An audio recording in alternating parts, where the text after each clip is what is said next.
भगवान को मैया ने ओखल में बांधना प्रारंभ किया। जैसे ही ओखल में बांधने लगी तो जो भी रस्सी लेकर के आवे 2 अंगुल रस्सी कम पड़ जाए।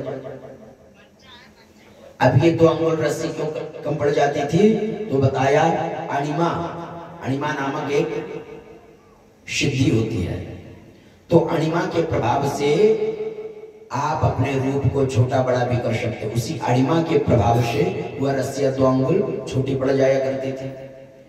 बहुत परेशान हो गई मैया, भगवान को बांध नहीं पाई। जो भी रस्सी लेकर के आए घर की सारी रस्सियां खत्म हो गई, लेकिन वो 2 अंगुल पूर्ण नहीं हुआ, 2 अंगुल कमी पड़ जाए।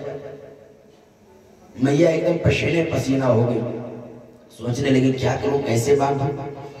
अब भगवान सोचने लगे कि मैया तो परेशान हो गई, क्या करूं। मैया बहुत त्रस्त हो गई।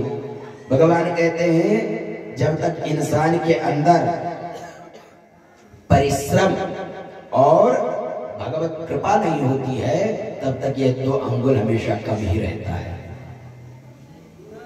परिश्रम अर्थात भगवान को पाने के लिए मेहनत करना और भगवान को प्राप्त करके उनका कृपा प्राप्त कर लेना।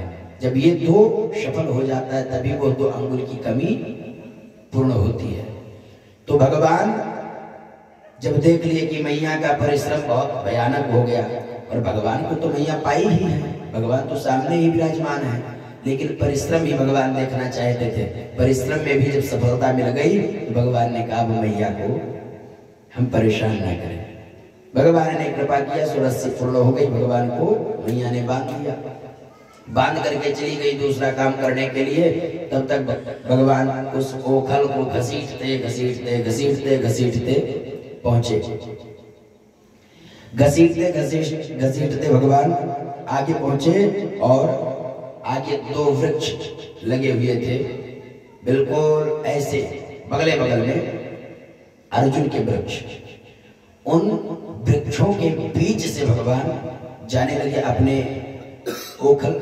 जैसे ही जाने लगे तो ओखल उसी में फंस गया, वृक्षों के बीच में। अब ओखल फंस गया, क्या करें भगवान ने जोर से झटका दिया तो दोनों वृक्ष गिर करके नीचे हो गए। तुरंत दोनों वृक्ष झटके से गिर गए। दोनों वृक्ष जैसे ही गिरे तो उन दोनों वृक्ष में से 2 सुंदर महापुरुष निकले, 2 सुंदर व्यक्ति निकले।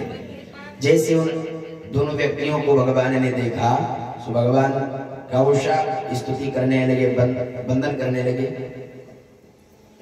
भगवान को दोनों बताने लगे, दोनों वृक्ष से जो निकले थे बताने लगे महाराज हम नलकूबर और मणिग्रीव हैं, कुबेर के पुत्र हैं हम दोनों। हम बहुत ज्यादा प्रतिकूल कार्य करने लगे थे। हम सरोवर में नग्न होकर के स्नान कर रहे थे। देवर्षि नारद जी महाराज ने हमको देखा और देवर्षि नारद जी का भी हमने मजाक उड़ा दिया, इसलिए देवर्षि नारद जी महाराज ने हमको श्राप दे दिया, कहा जाओ तुम जड़ हो जाओ।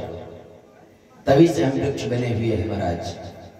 प्रभु जब हमने महाराज नारद जी का निवेदन किया, वंदन किया कि इस अपराध से मुझे मुक्ति कब मिलेगी, तो नारद जी ने कहा जब भगवान अपने द्वारा वृक्ष को तोड़ेंगे तभी तुमको मुक्ति प्राप्त होगी। तो वही हम दोनों हैं और आज भगवान ने दोनों को मुक्त कर दिया, कुबेर के दोनों